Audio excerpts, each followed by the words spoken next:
ይእቲኪ የደብረ ወርቅ ርዕሰ አድባራት ወገዳማት።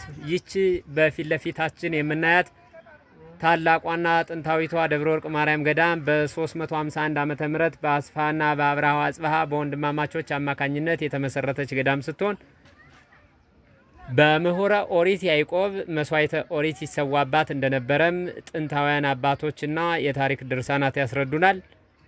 ይቺ ታሪካዊትና ጥንታዊት ገዳም በአሁኑ ሰዓት በፍጹማን አበው መነኮሳት በአገልጋይ ካህናት እንዲሁም ቅድስት ቤተ ክርስቲያናዊ ወጎችና ስርዓቶች ሳይጓደሉባት እየተገለገለች የምትገኝ ገዳም ናት።